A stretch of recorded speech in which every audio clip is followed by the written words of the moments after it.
ഇന്ത്യയിലെ ആദ്യത്തെ bullet train പദ്ധതിയായ മുംബൈ അഹമ്മദാബാദ് അതിവേഗം മുന്നോട്ട് പോവുകയാണ്. പദ്ധതിയിലെ ഏറെ നിർണായകമായ തുരങ്ക നിർമ്മാണത്തിന്റെ ആദ്യഘട്ടം പൂർത്തിയായിട്ടുണ്ട്. മുംബൈയിലെ ബാന്ദ്രയ്ക്കും താനെക്കും ചിൽഫാട്ടയ്ക്കും ഇടയിൽ 21 കിലോമീറ്ററിലാണ് ഈ തുരങ്കം നിർമ്മിക്കുക.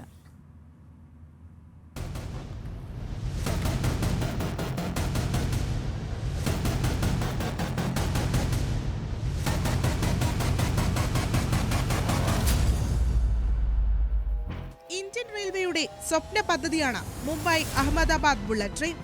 508 കിലോമീറ്റർ പാതയുടെ നിർമ്മാണം പ്രതീക്ഷിച്ചതിലും വേഗത്തിലാണ് മുന്നോട്ട് പോകുന്നത്. പാതയിലെ ഏറെ നിർണായകമായ തുരങ്കപാത നിർമ്മാണത്തിലേക്ക് കടക്കുകയാണ് റെയിൽവേ. പ്രധാന തുരങ്കത്തിന്റെ നിർമ്മാണ സഹായത്തിനായി ഒരുക്കുന്ന ഇടനില തുരങ്കത്തിന്റെ ഖനനം പൂർത്തിയായി.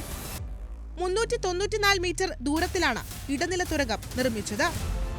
6.4 മീറ്റർ ഉയരത്തിലും 11 മീറ്റർ വീതിയിലുമാണ് തുരങ്കം. മുംബൈയിലെ ബാന്ദ്രയ്ക്കും താനെയിലെ ചിൽഫാട്ടയ്ക്കും ഇടയിൽ നിർമ്മിക്കേണ്ട 21 മീറ്റർ പ്രധാന തുരങ്കത്തിന്റെ പ്രവർത്തനവും ഉടൻ തുടങ്ങും.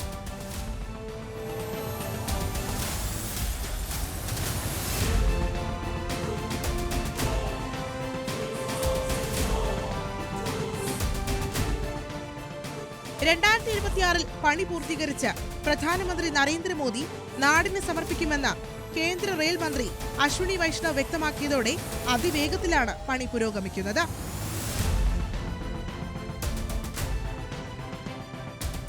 320 കിലോമീറ്റർ വേഗതയിലാകും ജാപ്പനീസ് സാങ്കേതിക വിദ്യയിൽ പ്രവർത്തിക്കുന്ന ബുള്ളറ്റ് ട്രെയിൻ മുംബൈ അഹമ്മദാബാദ് ഇടനാഴിയിലൂടെ കുതിക്കുക. 2023 ഡിസംബർ 6-നാണ് ADIDയുടെ ഖനന പ്രവർത്തനങ്ങൾ ആരംഭിച്ചത്. 394 मीटर खनन पूर्तियाकिയത് 6 മാസം കൊണ്ടാണ്. आप लंबे डिस्टेंस आप बहुत कम समय में जा सकते हैं. तो कौन कहाँ काम करता है, कितना समय लगता है आने जाने में, जो जमीन की कीमत बदल जाती है, उसके कारण लोगों की सोच बदल जाती है कि किसी को लगता है अरे वो बहुत दूर है, फिर कहता नहीं वो तो बुलेट ट्रेन में 15 मिनट का रास्ता.